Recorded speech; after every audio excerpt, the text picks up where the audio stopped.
हमारे स्टूडियो में मौजूद हैं तेज तर्रार युवा पत्रकार कुमार जितेंद्र, जो आज किसी भी परिचय के मोहताज नहीं हैं। कुमार जितेंद्र जी, हमारे स्टूडियो में आपका स्वागत है। धन्यवाद, सभी दर्शकों का धन्यवाद जी। आपको पत्रकारिता करने की प्रेरणा कहाँ से मिली और आपने पत्रकारिता कब शुरू किया? पत्रकारिता में सन 2005 से शुरुआत किया हूँ और प्रेरणा हर खबरों से मिलती है, तो मैं किसी एक को मैं नहीं मानता प्रेरणा। हर खबर हमारे लिए एक चुनौती होता है और उसी खबरों से हर एक बार जो है हमें सीख मिलती है और वो प्रेरणा बनते जाती है। कुछ लोगों का और अधिकारियों का कहना है कि आपके शब्द अपशब्द हैं, जैसे हरामी, हरामखोर, तो ये क्या सही है? नहीं, पहले तो मैं आपको एक बात बताना चाहूँगा कि उसे किस शब्द से आपत्ति है नहीं है उसकी मैं तनिक भी चिंता नहीं करता हूँ। हिंदी साहित्य में यदि थोड़ी भी रुचि आप रखते होंगे तो आपको मालूम होगा कि हराम की कमाई खाने वाला को हरामखोर कहा जाता है।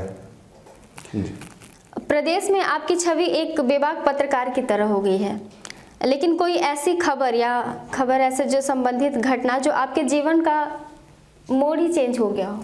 देखिए, कुल मिलाकर के मैं अपने जीवन काल में 3 बार जेल गया हूँ, तो जितने बार जेल गया हूँ उतने बार प्रेरणा मिली है और सीख मिली है।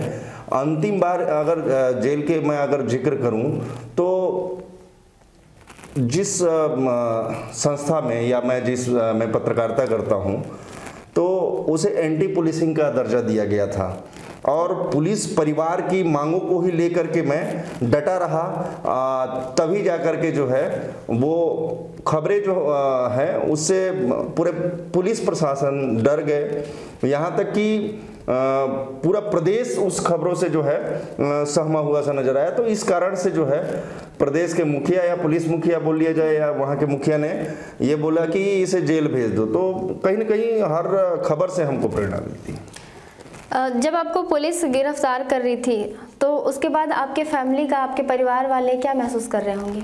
देखिए, क्या है, महसूस तो डर सा माहौल तो रहता ही है, लेकिन जैसे कि अभी मैं थोड़ी देर पहले जिक्र किया था कि कुल मिला के 3 बार मैं जेल गया था। तो 2 बार जब जेल गया था तो डरे सहमे हुए थे पूरे परिवार, लेकिन जब तीसरी बार जब जेल गया तो वो घर में बैठे हुए थे और किसी प्रकार का कोई उनके अंदर खौफ डर नहीं था और वहाँ से अपन जेल से बाहर आया और आपके सामने अभी।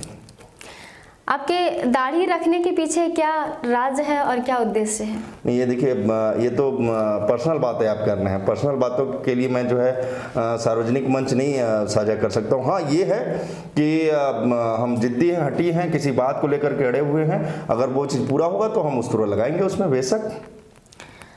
जैसे अभी सरकार 2 गुटों में चल रही है, तो प्रदेश में भूपेश बघेल और टीएस सिंहदेव में आपको कौन से मुख्यमंत्री के पद पे होना चाहिए था आपके नज़र से? No comment. राजनीतिक मुद्दे में मैं किसी प्रकार का कोई कमेंट नहीं करूंगा। आप हमेशा क्राइम से रिलेटेड खबर उठाते रहते हैं, तो सरगुजा जिले में बहुत से ऐसे जगह हैं जहां पे टीआई के पद पे एसआई कार्यरत हैं, जैसे में सीतापुर, लखनपुर, उदयपुर। तो इसके बारे में आप क्या कहेंगे? ये आपके सरगुजा के ही हाल नहीं है, ये पूरे प्रदेश का हाल वही है। और प्रदेश के पुलिस मुखिया ने जब स्ट्रक्चर जारी कर दिया है कि थाने में थानेदार की मतलब टीआई की ही नियुक्ति रहेगी, लेकिन ये क्या होता है कि राजनीतिक संरक्षण प्राप्त कुछ ऐसे एसआई हैं जो अपना कार्य अनुभव दिखाने के लिए बतौर प्रभारी के रूप में वहाँ कुछ दिनों के लिए जाते हैं और वहीं के वहीं हो जाते हैं। ये अतिशयोक्ति नहीं होगा कि वो बोलने में मुझे कोई डर भय नहीं है कि वो नीचे से लेकर के ऊपर तक पहुंचाते हैं सबका हिस्सा, इसलिए उन्हें मौका दिया जाता है। पत्रकार सुरक्षा कानून के बारे में आप क्या कहेंगे? देखिए, पत्रकार सुरक्षा कानून, आप भी पत्रकार हैं और यहाँ पे बैठा हुआ वो कैमरामैन भी पत्रकार है, हॉकर भी पत्रकार है। उसी नज़रिए से सभी को मैं देखता हूँ। तो पत्रकार सुरक्षा कानून हमारे सुरक्षा के लिए होता है। आप स्टूडियो में बैठे हैं, आप उस पत्रकार से जाकर करके पूछिए जो ग्राउंड जीरो की रिपोर्टिंग करता है, और वो जब बहुत सारी चीज़ों से उसे डायरेक्ट रूबरू होना पड़ता है ना, तो वो सारी चीज़ें जो है सामने आती हैं। तो उस समय जो है उसके साथ में जो है ज्यादती होती है, उसके साथ में षड्यंत्र होता है, उसी के खिलाफ में एक हमारे लिए सुरक्षा कानून बनाने की आवश्यकता है, जिसकी घोषणा आज के वर्तमान के छत्तीसगढ़ प्रदेश के मुखिया भूपेश बघेल ने की थी। जब ये जगह जगह अपने सभाओं को संबोधित किया करते थे तो सत्ता में आने से पहले सभाओं को जो है जगह जगह मतलब पूरे प्रदेश भर में जगह जगह जाकर के सभाओं को संबोधित किया करते थे। उस समय एक वाक्य बोलते थे पत्रकारों को बरगलाने के लिए, पत्रकारों को अपने फेवर में लेने के लिए, कि आज के डेट में यदि कोई वर्ग सबसे ज्यादा पीड़ित है तो वो है पत्रकार। तो उस समय बरगला करके अब सत्ता में सीन हो गए और उसके बाद में भूल गए। बोलते हैं ड्राफ्ट रेडी है, अभी इस बजट में सत्र किया जाएगा, पेश किया जाएगा, इस बजट सत्र में पेश किया जाएगा। इसी को मद्देनजर रखते हुए पत्रकार सुरक्षा कानून की नींव रखने वाले हमारे वरिष्ठ पत्रकार कमल शुक्ला के निर्देशन में संभागीय बैठक रखी गई और तिथि निर्धारित किया गया 10 मार्च 2022 को महाआंदोलन की तैयारी है। आप सभी पत्रकारों बुद्धिजीवी से मैं निवेदन करना चाहूंगा कि आप आए और प्रदेश स्तरीय महाआंदोलन का साथ दें और पत्रकार सुरक्षा कानून को बनाने में सबल प्रदान करें। जी, आप हमारे युवा पत्रकारों को क्या मैसेज देना चाहेंगे? देखिए क्या है, हम भी युवा हैं और युवा पत्रकारों से यही मैं बोलना चाहूँगा कि आप खबरों की होड़ में जल्दी हमें लगाना है के चक्कर में ना रहें।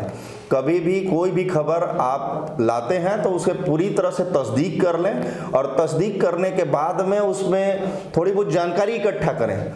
उस क्षेत्र में, चाहे जिस क्षेत्र में आप पत्रकारिता कर रहे हैं, तो उस क्षेत्र की जानकारी एकत्रित करें और उसके बाद जो है खबरों को लगाएं और बेबाक तरीके से लगाएं और समय समय पे अपडेटिंग करें उस खबरों को। मतलब जाने की एक के खिलाफ में अपराध पंजीबद्ध हुआ था तो जेल से आने के बाद में क्या हुआ, मतलब फॉलो अप लें खबरों की, तो आपकी पहचान जो है बनती चली जाएगी।